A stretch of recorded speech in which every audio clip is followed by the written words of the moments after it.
I had a serious chat with myself and I said, you don't want to get into law.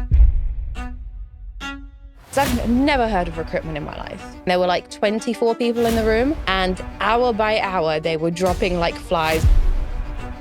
He said, let's rebrand, let's just do this together. And that's how Tail got formed. Thinking outside the box, how you want to get your messaging across, what your messaging is going to be, and what your story is going to be. I thought if I ignore this, I'm just always going to regret it by not doing it. Alexandra Chirica. Hello. Welcome to Never Mind the Job Spec. Thank you so much for having me. Did you manage to hold your breath? I really did. I was trying so hard.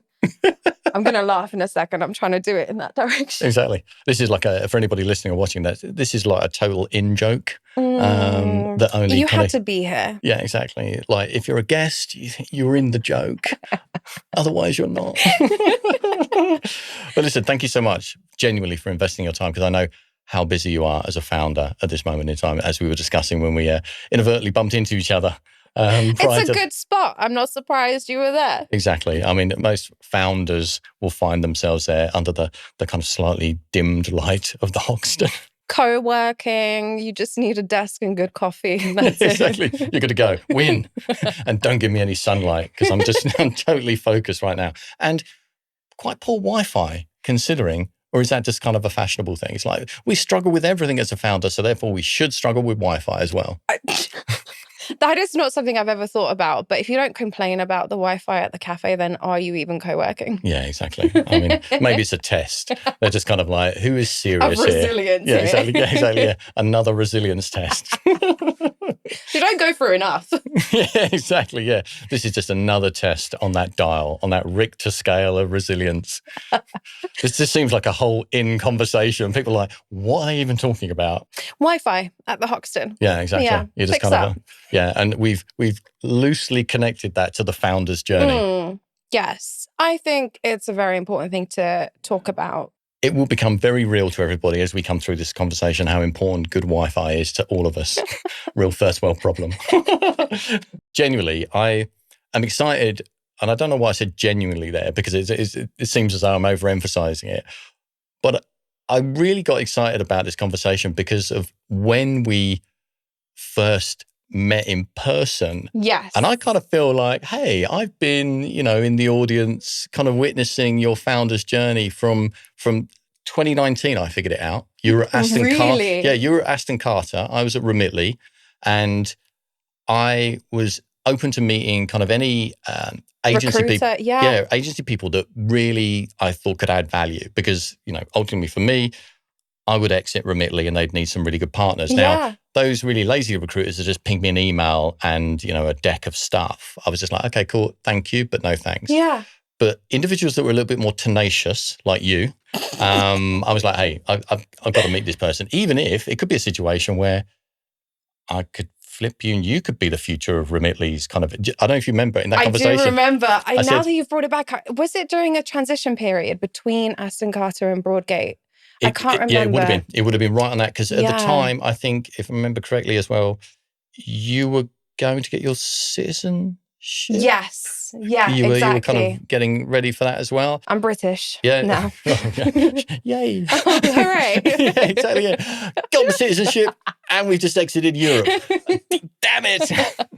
Anyway, that's a whole other conversation there. But yeah, I remember that distinctly in 2019. I was like, and when you meet really what I call and what I class as really great agency kind of recruiters who are a lot more commercial, a lot more business savvy, you're kind of like, okay, you keep a track on those people because they will become part of your network. Yeah. So. And then I didn't see you again until the networking event. I remember we both just looked at each other like, Jesus Christ, we've both done so much in the past couple of years, because it was just before COVID hit as well. Absolutely, yeah. There was one other online event that I was doing, a panel-based thing, and basically the organizer went, so one of our main speakers has pulled out.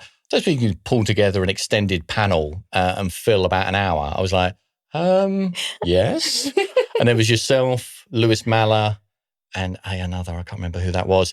And we basically just went on and just talked for an hour about kind of recruitment and talent acquisition. Hey.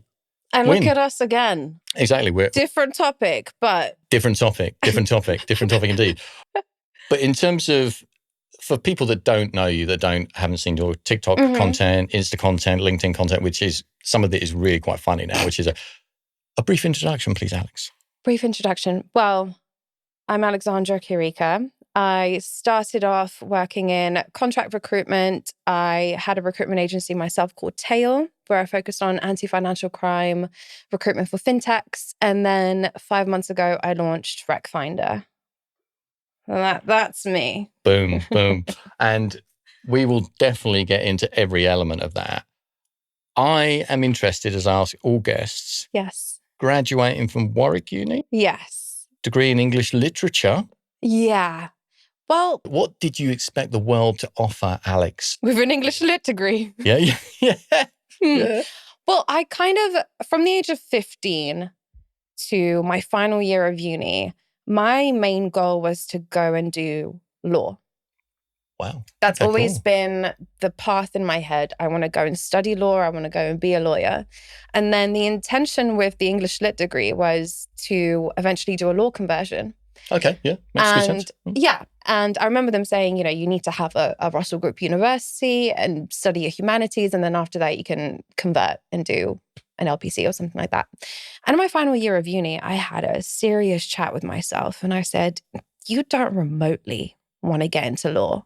And because I've spent all those years just focusing on good grades, good uni, law being the path, I genuinely found myself very lost.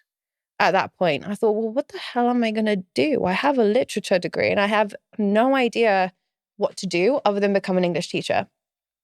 And that was it. I didn't know. I'm now just imagining that pathway. Yeah, exactly. Into teaching. So you effectively removed your own North Star. Yeah, literally. And then I spent that summer traveling and I was reading all these different news articles about students not getting employed for 6 months. And I went traveling for only 3 weeks. And then my dad says to me, why haven't you got a job yet? I was like, oh my God. So easy, Dad. Right? So the stubbornness in me just said, I'm going to show you how I'm going to get employed immediately. Oh, smart dad. Smart dad. So annoyingly clever, because then I posted my CV onto all the websites on everything because I didn't really know what I wanted. And I got a call up saying, from a rec to rec. Now, bear in mind, I had no idea what a rec to rec was. They just said to me, we're having an assessment day. And if you're successful, we will work with you to get a job. I'm like, oh my God, this is amazing. They're going to get me a job. So I go to this assessment day. I made it through the finals as if it was bloody Dragon's Den or something. And then they said, oh, we've actually got 3 interviews lined up for you. I'm like, what? No context to what the job is, right? Oh, okay. Well, I wasn't useful. told. Okay. I didn't know. And then they said, this one is for selling software. I think it was Softcat or something like that. Okay, yeah, cool. And the other one was Aston Carter. Mm-hmm. I'm like, oh, that sounds lawyery, That sounds like a fancy name.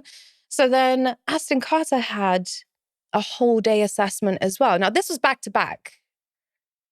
It was literally like, I did it on a Wednesday, went to Aston Carter the next day, and I had to show up there at 8 a.m. And there were like 24 people in the room. And hour by hour, they were dropping like flies until by 6 p.m. it was just me and this one other girl that survived the day. And we got offered the job. And it was only during the day that I realized what this job actually was, because I've never heard of recruitment in my life. Yeah. And that's how they roped me in. I genuinely think that's how that rec to rec roped me in. I mean, knowing what you know now, if a rec to rec phoned you now and said, hey, would you want to come through one of our assessment days? What would your response be? Oh. A polite decline, maybe? I would have asked more questions to know, well, what is this? What am I signing up to? I think because I wanted a job so badly, I didn't really care. I just thought, oh, looks like a very big corporate firm. My dad will be happy with this. Let's go. And that was it. I think I wouldn't I wouldn't change anything about what happened because it's brought me on the journey that I'm on.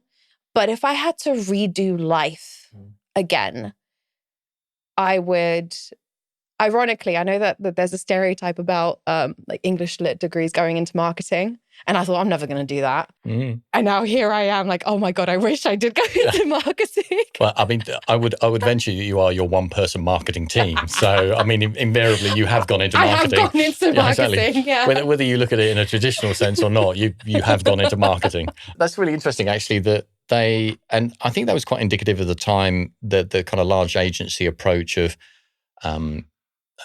should we say, kind of screening out people so they got to the individuals that ultimately they wanted to offer a job to. And what was your general impression during that day? And this is not to kind of be specific to Aston Carter in any way, shape or form, because this was kind of quite an industry standard, but just that experience of kind of going through a bit of an assessment center, as it were. I mean, do you look back on that time and pick out certain experiences or certain points where you were like, okay, or is it just quite literally the point where you were like, oh, and this is the job? I'll be honest, I fell for it completely, in the sense that I loved everything about it. Yeah. And I don't know if that's because I was walking down those corridors, and bear in mind, I wanted to get into law. So what did I watch on repeat? Suits. Oh, yeah. Yeah. So I'm walking through this office, everyone's in suits. I'm thinking, oh my God, I didn't go into law, but hey, this is giving me a similar vibe to this. This is pretty cool. And then I loved all the interviews. I think I spoke to about 6 different people, and I loved it. I was very competitive. I am very competitive. I was just going to say, is this not about you and your desire to meet a challenge? You were just like, each interview is not an interview, it's a challenge. It's a conversation. Why should I come here? Yeah, exactly. I absolutely loved it. And not arrogantly, but I just thought, yeah, there's no way that I'm going to fail because I'm just talking to you and I'm being very honest about what I want. And they were trying to be, very serious about it. And I really enjoyed it. And I think it got to the point that I got competitive about it, even though I didn't even know if it was a job I wanted to do. Yeah. But I was just that competitive as I got it anyway. Nice. Did the other person get a job as well? Yes. So we both started together at the company. And then they looked to see, where is there a spot in the team? And it was completely by chance that you get into the industry that you recruit in. Yeah, I guess it's kind of, they probably had in mind the particular areas or verticals that they would want to align you to. They just needed somebody with that kind of, like say, that competitiveness. And I think that's a consistent thing, certainly agency side. You very rarely work with somebody that doesn't have that kind of competitive instinct. Yeah. Whether it's healthy competitive or just kind of destructive competitiveness, they are competitive. Absolutely. But there is a buzz that comes from that. It's kind of like, if you like competition and you're into sports and stuff like that, or you just like that kind of intellectual challenge. And yes, there is an intellectual challenge in recruitment, folks. You know what I mean? It's very much so if you approach it the right way. There really is. Yeah. And there is a pathway. Some people may look at it as a kind of 12 months, let's make some cash and then bounce out. What was your vision for yourself at Aston Carter once you'd secured that job? What was my vision for Aston Carter? I think I am a bit of a perfectionist, and I wanted to do as well as I possibly could, but I also challenged a lot of things, and trying to challenge a business that's global and you are a junior consultant. The only person that I challenged was my manager. And it was tiny things like, why do we have to do it this way? This way doesn't make sense. So I was constantly aggravated by these tiny things. And I had to remind myself, I was like, you know what, Alex, you need to sit the hell down. You have no experience here. You need to get off your moral high horse. Yeah. But I could see that very early on, that I was constantly picking apart at things that didn't make sense to me. And what were those things? What were they centered on largely? Was it around the candidate experience, the client engagement? Was it just about how the the model operated within the team, or? Yeah. So for instance, and firstly, I just want to say that it was the best training ground that I could have ever had. I think as much as I didn't like some things that we did or some of the practices that we all know in recruitment happen, I wouldn't be here without that training ground, having gone through it. And I remember we would sit around a table during our training and they would give us a script of things of, why we would need to say certain stuff, like lead generation, ask them where they're interviewing. So then who's the hiring manager? If you get 3 names of hiring managers, then you do X, Y, Z. Invariably, you never got those either. I mean, not consistently anyway. Yeah. People are pretty savvy. And I think what I really liked about the questions was the psychology of it. I thought, I like that part of it, that you can get people to trust you, but then you're really, abusing that trust if you're just there to take the information. So there were aspects of it that I enjoyed, which is, learning how to get the information, but abusing that's the part that I wasn't a fan of. Yeah. Your kind of moral compass kicks in, right? Because it's kind of like if you build trust, you build or you establish a base to enable yourself to ask those questions, and that person will give that freely. Then what you do with that information, that's the next bit. It's kind of almost like, are you using that information to then go on and do something valuable, or is it to exploit a commercial opportunity? And I guess your morals will guide you on that, right? Exactly. Or if you're shooting the candidate in the foot because they're applying for that job and now you want to go in and steal it and you think, but that's also my candidate. And it just got messy. And I think I struggled with those aspects. I can totally align with that. I think again, the agency I worked in, similar sorts of practices. You'd have the kind of corporate accounts team that didn't typically do that, but you would have what they called the kind of new accounts team that were pure new business development. So something like that for them was ideal. Say for instance, Alex is interviewing tomorrow at X company and they've said that the hiring manager is X. They'd be on the phone saying, "Oh, look, I know you've got interviews coming up, but why don't I send 2 or 3 at the building?" Exactly. Yeah, it's almost like, here's 2 or 3 other people that we think are just as good as that person you're seeing. Yeah. And unfortunately, that was quite a common practice. And I kind of like you, I struggled with the idea of that. Yeah. You're essentially, kind of abusing that trust and that relationship you built with somebody. Exactly. And then fake jobs, because then if you get fake jobs, then candidates will apply and then you speak to the candidates and then the candidates will give you information about where else they're interviewing. So I get why candidates and people don't like recruit. I get it. But spreading the message that not everyone is like that. Yeah. I think you need to show it through your values. I know you're very big on values, and you need to show it through your actions and promote good practices. Yeah, I think so. And like you, I found agency side a fantastic training ground. Love the people I work with. Yeah. Some incredible individuals I'm still friends with now, very good friends. But we were talking about this prior to the podcast, that is there a point where you start to want more? You want more in terms of kind of fulfillment, and perhaps that early signs of why do we do it like this? And why can't we do it like that? You want that kind of opportunity to explore more and implement those types of practices to see if they do work. And so Aston Carter, great training ground, and then you went on to Broadgate. I did. And was that the reason? More wanted to do something different because you basically set up a whole desk there, right? A whole new vertical for them. Yeah. So I wanted to go into perm because at Aston Carter I did contracts. Oh, cool. Yeah. And I think I kind of realized I really want to try permanent recruitment because I think my personality is a bit more suited to it. And to this day, I think if you are trained in contract, you will be a better permanent recruiter. And I will die on that hill. Yeah. Because you understand the value of speed. Definitely. And I remember seeing some of the perm recruiters, even at AC, where they were taking weeks. I was like, what do you mean? What do you mean you don't have CVs in 24 hours? Because it was just like that in contract. Yeah. And going there to do anti-financial crime, because it was what I focused on, I also realized I wanted to focus more on fintech.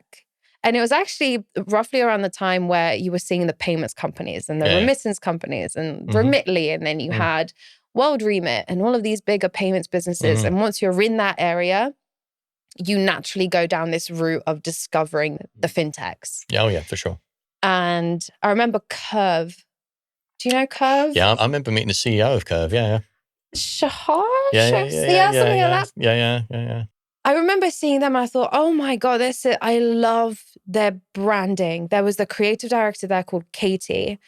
And I remember I sent her a message on LinkedIn, even though it was not my space. I just said, I absolutely love everything that you're doing for this company. So then started working with Curve. But the way that they worked was so different to a hedge fund, an asset management company, that there was no phone to pick up to them. Yeah. There's no phone number at all. So what do? You write sarcastic messages or emails to grab their attention, or you WhatsApp them. Yeah, for sure. If you do have their number, you WhatsApp. You don't. Yeah, exactly. It was. I remember, as I said, met the CEO of Curve. He's like, you got 25 minutes. I don't usually meet recruiters. I was like, cool. And I think the only reason he met me was because I leveraged more on my interest in payments than I did on anything to do with recruitment. And we had a really lively conversation over 25 minutes that I thought was really interesting to get his perspective. Yeah. But that to your point, that was the only route to kind of get these individuals' kind of attention. Because if you went with, we do contingent or retained, they'd just be like, I haven't got time for that. I'm not interested. They don't care. You're not selling me anything valuable there. Yeah. Where's the value for me and my business and my rapidly scaling business? If you don't even show me a level of interest and understanding of the marketplace I'm in or the new marketplace I'm in that's developing, you're never going to be able to find the talent I need. Which is completely fair. Yeah, and sure. I think it really helps when you like the business that you're recruiting for. Yeah, exactly that. I mean, I don't want to say this, but I will. It was a very painful business to work with at the time. This was a couple of years ago. But I stuck it out because I just loved them, what they stand for and what they did and how they did it. I just stuck with it, which goes to show, if you truly like the business that you're recruiting for, you will go above and beyond and deal with all the stuff that they throw your way. All those payment companies seem to have a very similar type of culture, which is our requirements will change very quickly. Yes, you've been looking for this particular role for the last 2 months. We don't need that now. You need to find us this. Yeah, exactly. Months, weeks. Yeah, exactly.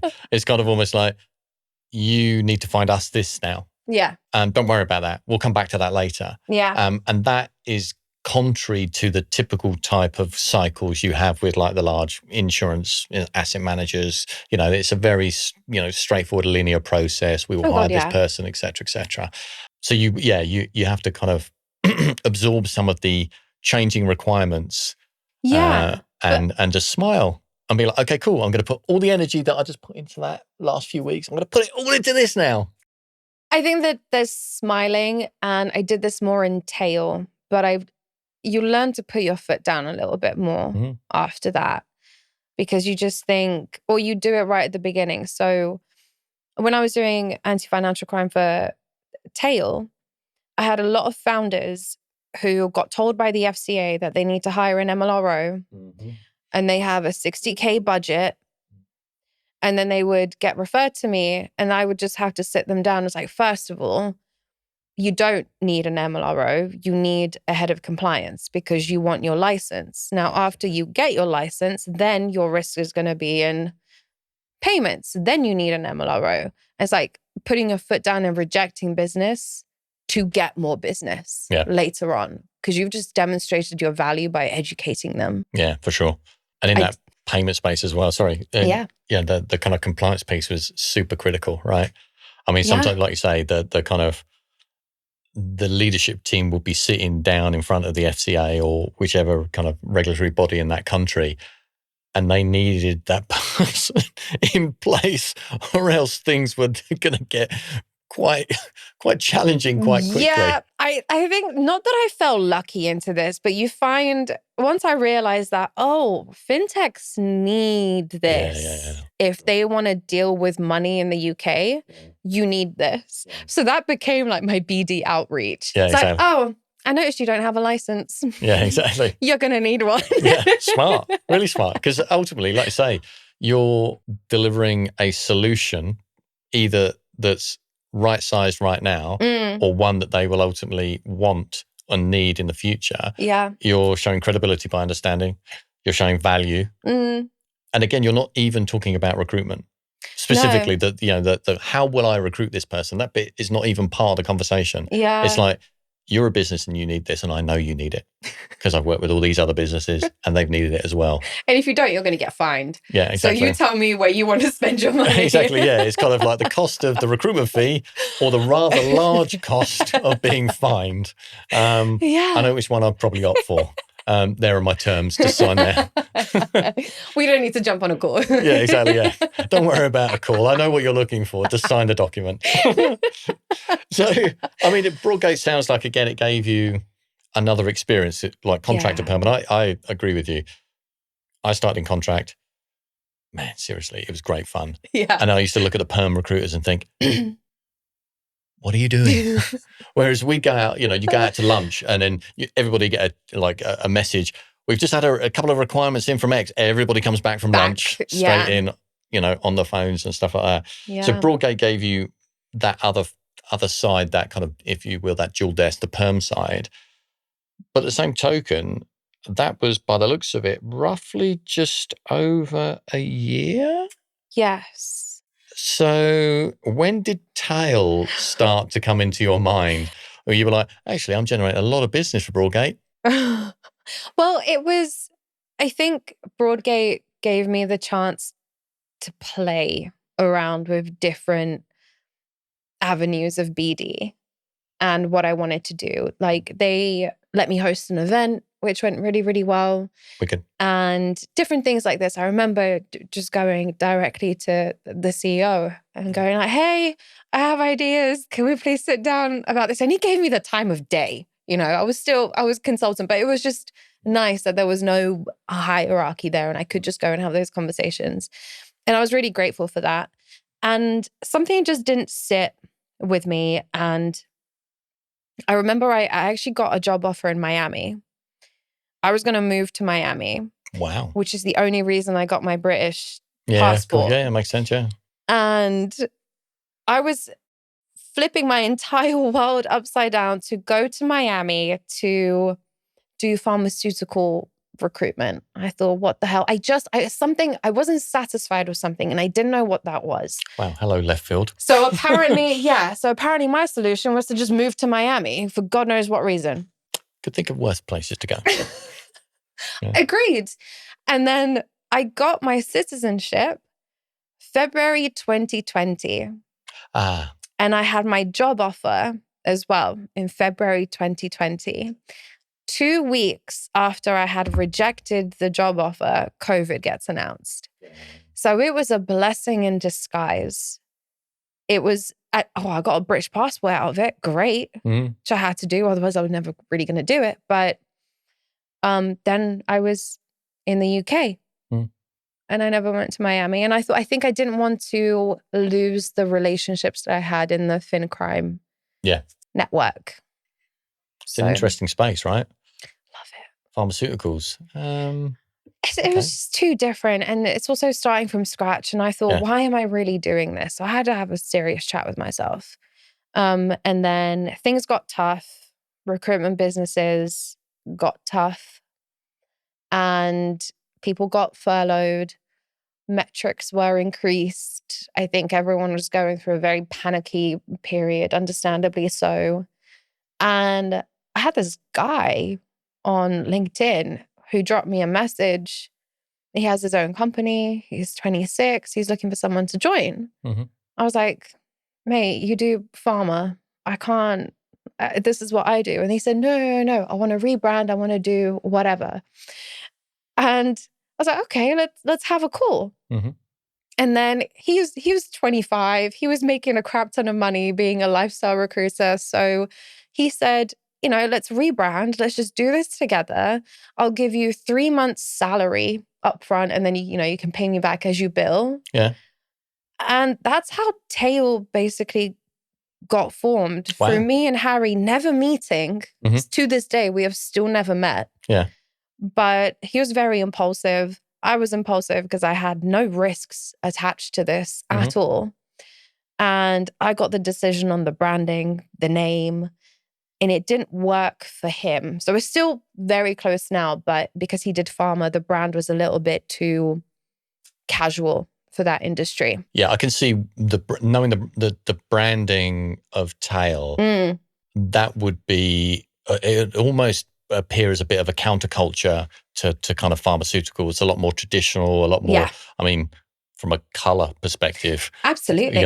Kind of clinical colors probably are the standard there, whereas Tail was very you. Pink and blue. I mean, it's got that color, that vibrancy, you know what I mean? Yeah. And immediately they'd be like, wow, is this a marketing agency or a recruitment agency? I'm not too sure. It was very me. And I was so happy that he let me go with this. Yeah.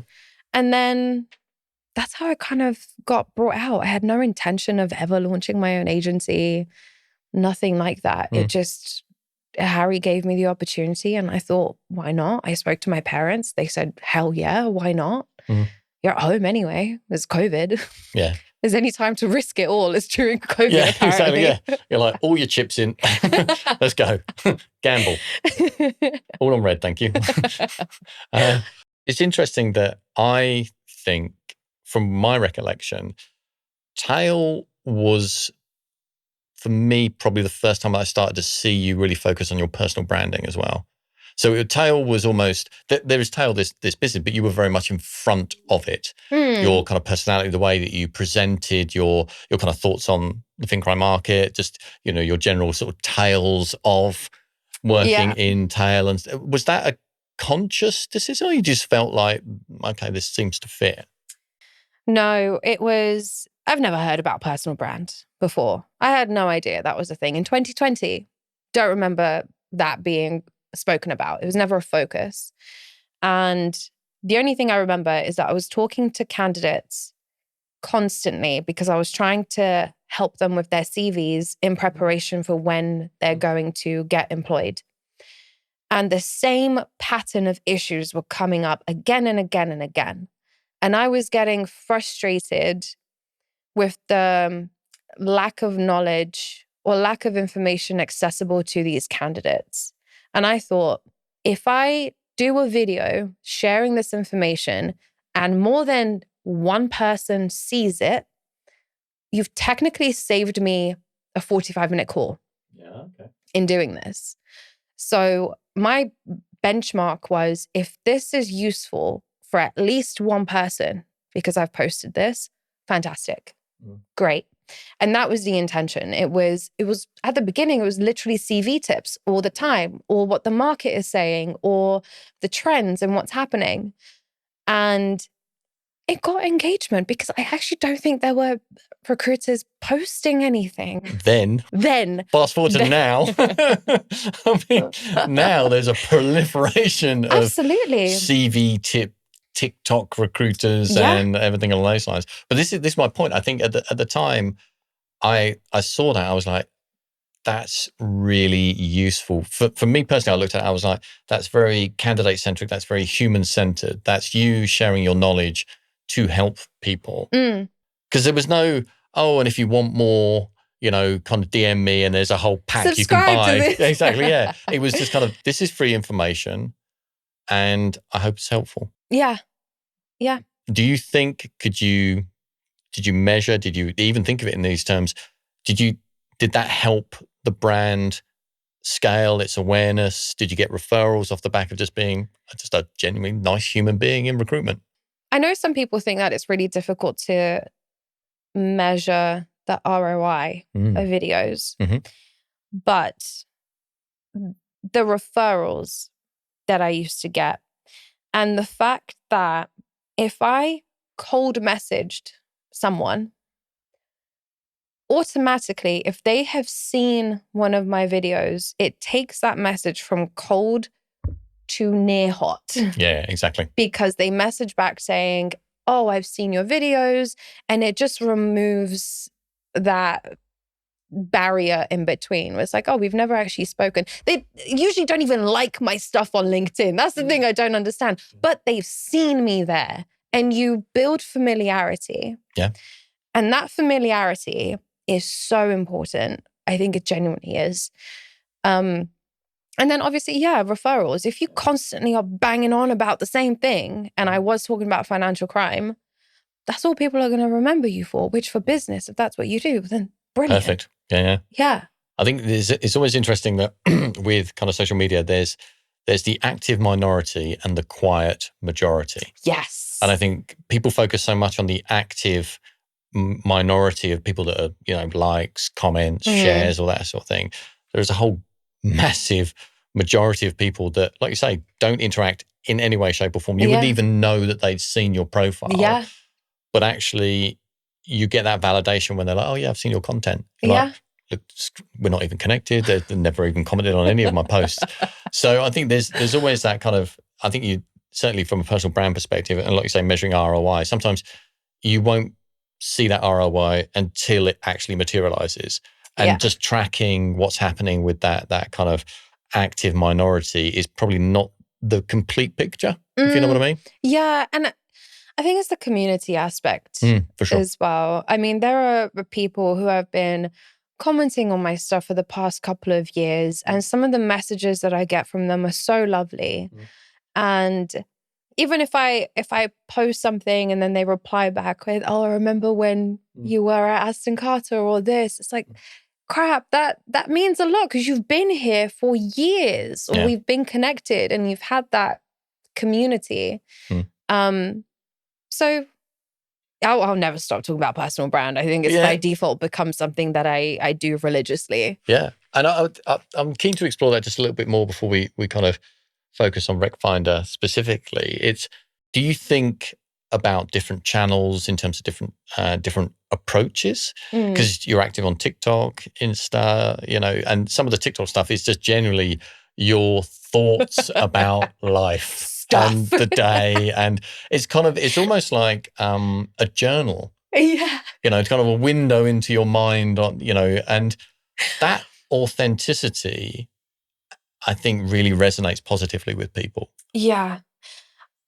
Well, it's a case in point, if I see you ping up, I was like, this is either going to be informative or fun, right? Now, if I have that in my mind and, multiply that by 100,000, 10,000, whatever it is. Yeah. People are like, okay, this going to offer value to me. Yeah. Or I'm just going to feel good.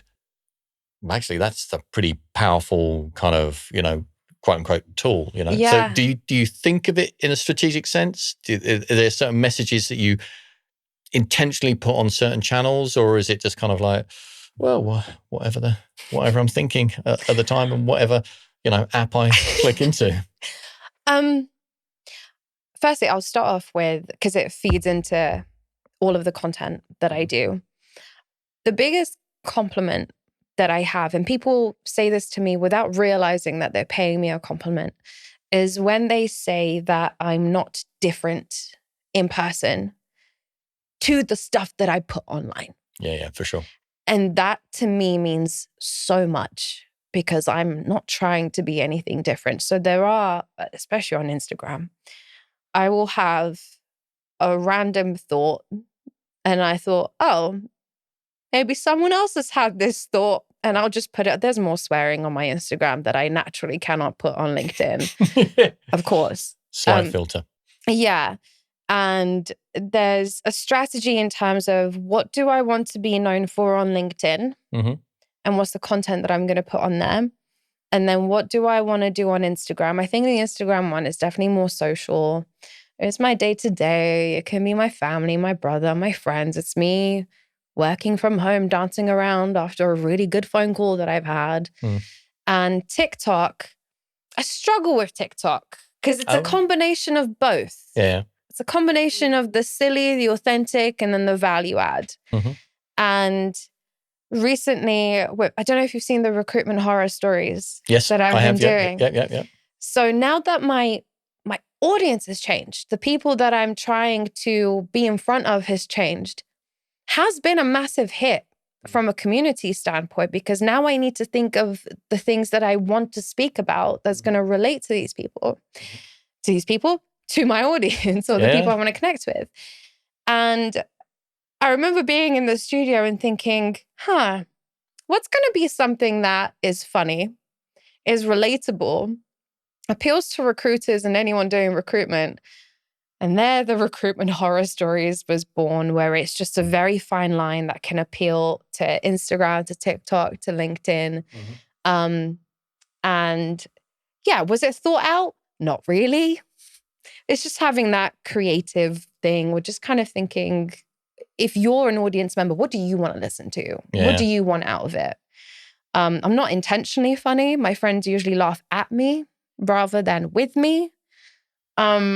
So I wish there was more structure to the chaos of of content, but yeah.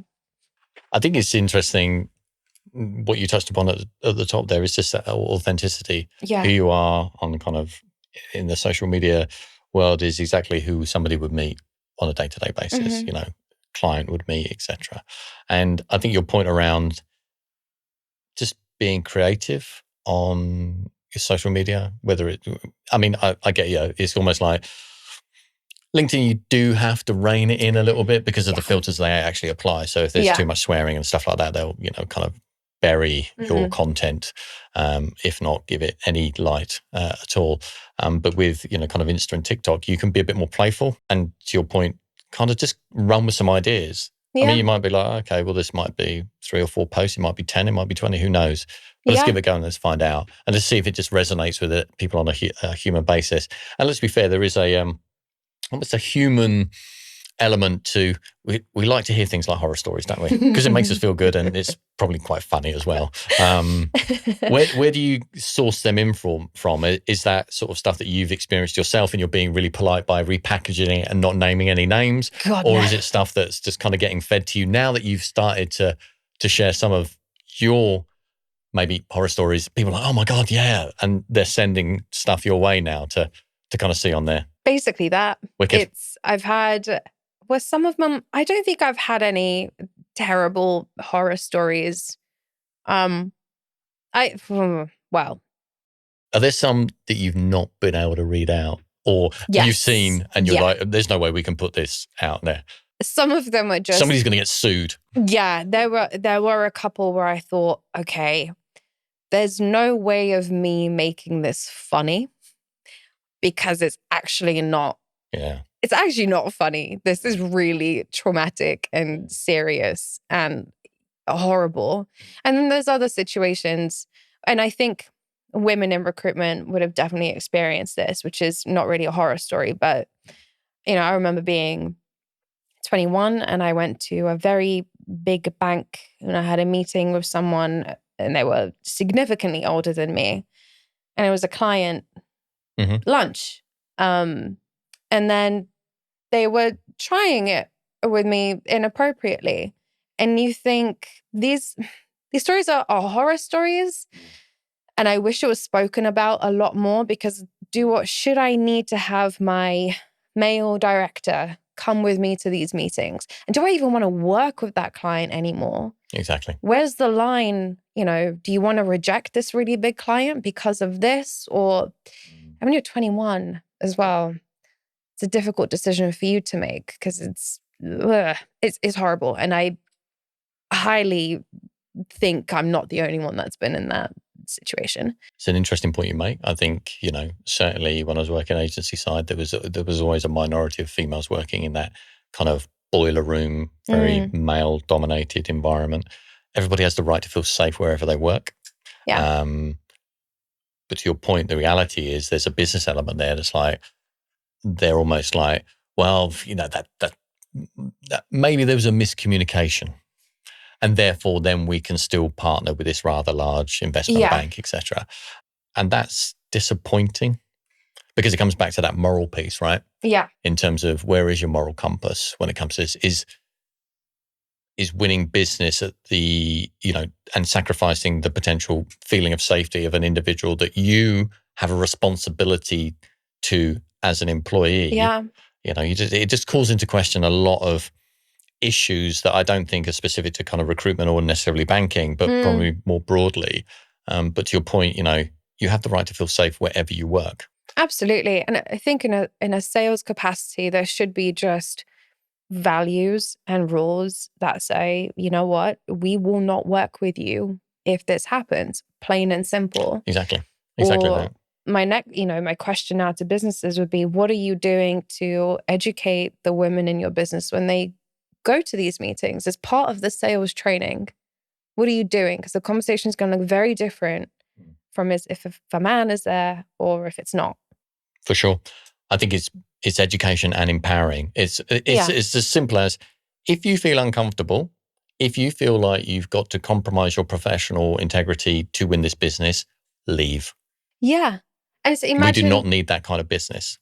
And it's having that reassurance that the business will back you, because, and I don't want to make assumptions because I never did it, so I don't know what would happen. But if I did come back and say, yep, we lost that entire client because they did this, and then I got reprimanded for that. The fact that you don't know talks to probably the environment that's created, right?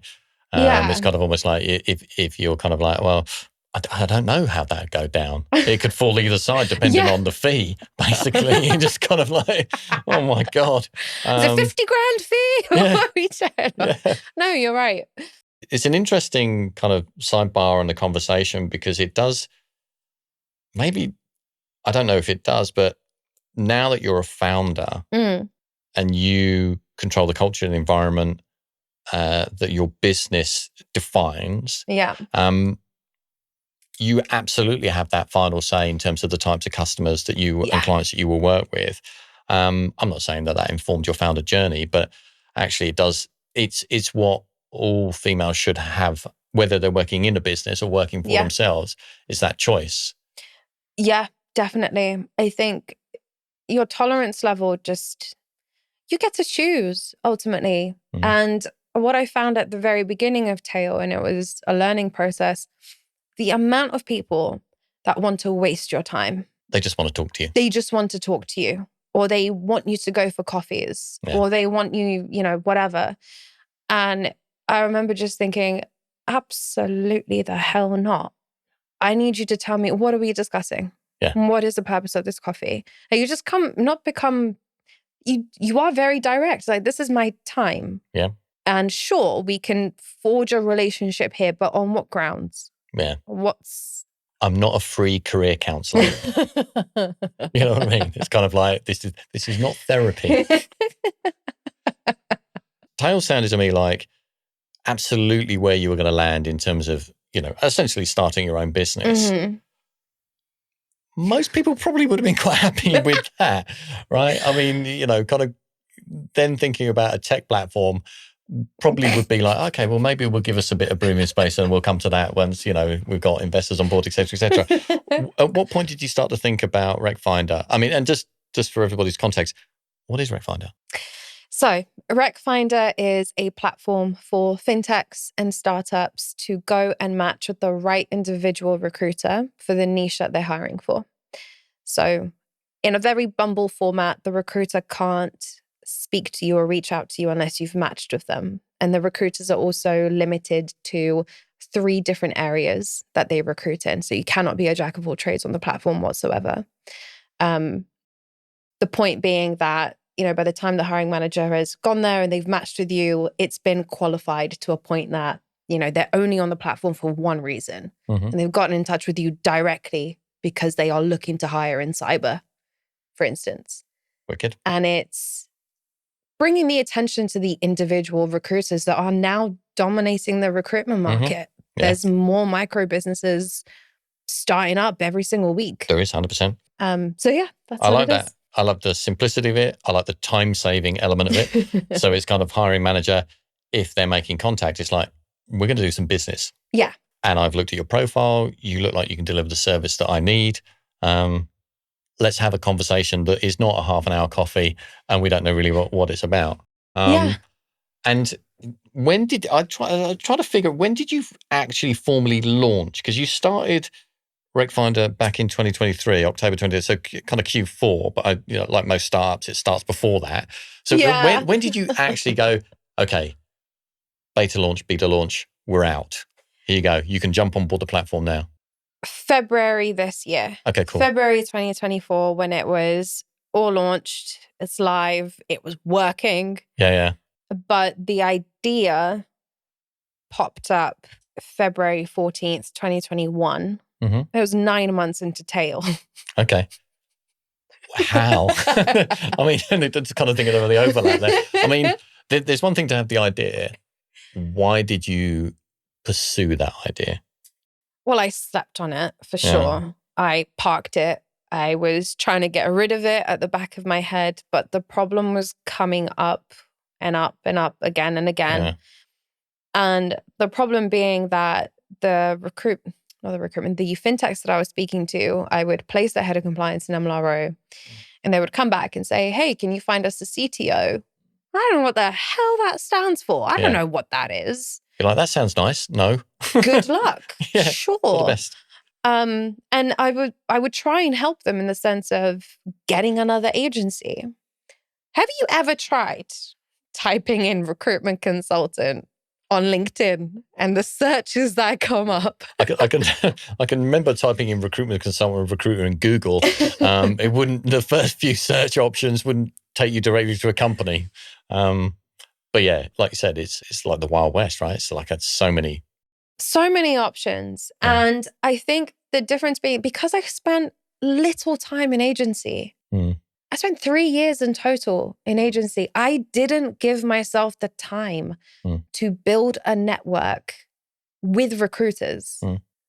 Whereas people who start agencies when they're, I don't know, mid-30s or whatever, you had already a whole 15-year career where you know that John from Skills is now doing X and they specialize in that.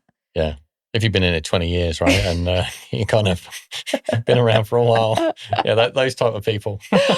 Well, yeah, but you have a network, right? Of who to go to. But then, even then, you'll know who to ask or you'll know where to go. It's like, hey guys, someone's asked me for a cyber person. Do you know anyone here who does this? I think the key thing is you know who's good. Yeah. You know who's reliable. You know who will deliver a good quality solution service based on the need. But equally, it helps you to identify people that you think could be really good as well, that may just not have had the opportunity. Yeah. And I think that's the value add of being around as long as I have. So back to Recfindr though. So it's an idea you've tried to bury in the back of your subconscious. You're kind of like, oh my God, no, not now. They just set up Tail. You know what I mean? It's not even a year yet. What was the catalyst for you to pursue that idea? Could you just not ignore it anymore? I thought if I ignore this thing at the back of my head, I'm just always going to regret it by not doing it. Or somebody else will build it. And it's going to sound so stereotypical and eat, pray, love, but I went to Bali for a month. Cool. In 2022.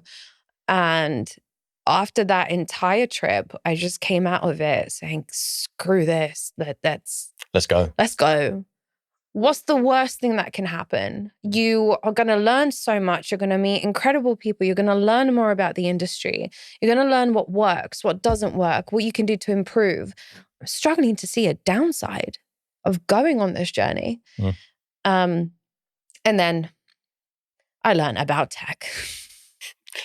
So yeah, I mean that kind of that founder's journey, and I've like I say, I feel like I'm slightly cheating the audience because we had a whole conversation around this prior to coming on air. But it's kind of for you, what have been the kind of real highlights of the founder journey, and what are the bits that have been slightly more challenging? And I know that's a kind of 2-tier question and quite a lot in that. I while you're thinking, let me just kind of introduce this idea. I'm going to give a shout out to Logan McGregor, who coined this phrase. He was like, being a founder is being asked to walk on glass barefoot before you can put shoes on. How's That's that? brilliant. How's that? That's brilliant. Yeah, Logan McGregor, hat tip to him on that. But Yeah. back to the question, it's kind of from a founder point of view, what has surprised you about the journey? What has surprised you in a slightly more challenging way? What was surprising? I think in hindsight, the build was the easy part. So the tech build was easy. Okay, cool. In comparison, like the hard work begins when you actually launch Okay. the damn thing. Yeah. And I remember people telling me this, but having no experience, I'm like, how hard can it be? It'll be fine. You just, just do some stuff and it'll work out. Yeah. Get hundreds of people subscribe overnight. No, that doesn't happen. And the technical part, if you're a non-technical founder like myself, you're going to go through a massive learning curve. You now know what a CTO stands for. Yeah, For I was going to say, now you know. Now you know what a back-end engineer does, what a front-end engineer does. UI, UX, the hell is that? I know now. Oh, yeah. And you also learn, sprints. Yep. How often do you communicate with your tech team? And one of the things that we didn't have, because again, non-technical, we did not have clearly defined specifications. Right. Okay. We kept adding and adding and adding. And it dragged and dragged and dragged. I was like, why the hell is this taking so long? Yeah. Without realizing the spec. Yeah. Because my idea of a spec, like when I went to the tech agency to help me build this, I went to them with 5 bullet points. Yeah, you're like, here it is. I need you to match. I need one for recruiters. I need one for hiring managers. Done. Easy. Design here as well. Just if my stick man. Exactly. If these 5 bullet points didn't cover it, I've sketched it out here. Hopefully, if you're a visual learner, this will help. Yeah, and they took that and they turned it to like 150 bullet points. So you really learn the nuances of all of that. Incredible. Yeah. I mean, it sounds like there's learning in that, I think, and part of the challenge, right? Sprints. You're like, so you all want me to speak to you on a daily basis? Okay. Yeah. One of the most challenging but the most satisfying thing was sitting down with the tech guys and the product manager of it. And we sat there for 4 hours face to face in a room and we drew out the user journey. Oh, incredible. Yeah. Great. From when you click this to this to this, what pops up, what happens. When I tell you it hurt my brain. Yeah. For about 4 hours, but it was the most satisfying thing to do. And I would do that over and over again. Like it was so rewarding. And then I remember showing my mom, like, Mom, when you press this button, it goes to this page. Yeah. And she, I will never take for granted again. Yeah. When you press a button and it does the thing you want it to do, brilliant. Yeah. Like absolutely brilliant. Because you have to put thought into tiny 100%. things. There must be a sense of real ownership of the DNA of the platform when you go to that, when you've seen it in that kind of micro detail. Yeah. You know what's happening, why, what's happening throughout that particular tech platform and what's, kind of catalyzed and what comes back around to the user. Yeah. It's just, it must be fascinating. It was. And I think you need to be a part of that because there's no one else who's going to understand this product. More than you. Even though I'm not a coder, I need to know exactly what the hell is going on here. Because you're going to go and sell it. Because I have to go and sell it. And I think the biggest high has probably happened in the past 5 months. And that is getting validation that your product works. Oh my God. Yeah. Oh my God. There's no better feeling than when I see that someone on the platform who has subscribed has had a placement made out of it. And this was my only goal. Yeah. So, yeah, that would be it. That's wicked. As a founder, I think this kind of encapsulates what we were chatting about. What kind of 1, 2, or 3 traits do you think are essential to be a founder? I think we touched upon resilience being certainly one of those. Yeah. Is there anything else, any other trait that you think is important or you found you've really kind of indexed highly on through this journey? Creativity.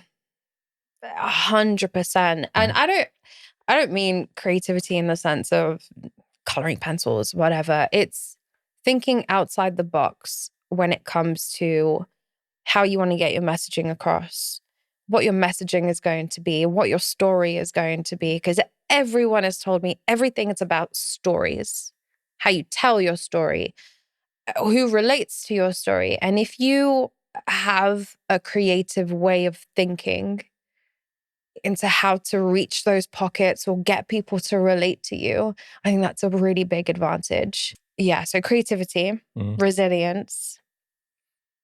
The last one. I think if I could venture, Yeah. you look like you have fun. It does. I mean, it looks fun. Even I think some of the challenging things that you've shared on kind of socially, you're trying to look at the lighter side of it. You're not taking it so serious. It's like world ending. It's like, okay, look, this didn't quite go as I anticipated. What would the word for that be? Where it's level-headed, I reckon, or this is going to sound so corporate, Go on. but I think it's very much a solutions mindset. You're thinking, okay, that's the challenge, or that didn't quite go the way I anticipated. Yeah. But what is the solution to that? Yeah. You're not like, oh my God, it didn't work. We just need to stop. No, that's not an option. That's not an option. And I think when you mentioned about, having fun, there are parts of the job that are not fun, of course. But if the majority of it, I've never complained about Recfindr. I've mentioned when things are tough, but I've never complained For sure. about it. Because I have no right to complain about my job. When I've chosen this path, I believe in what I do. I know what the mission is. And it's not that I don't have a right. I don't feel like I want to, because I still enjoy it. Even if a challenge comes up, the fun part happens when it's like, okay, well, how do we get out of it? Well, what's solution A, B to Z? What are we going to do here? And it's, you get decision fatigue and you have all of these different options, but it's creating order out of chaos. And you're right, I think.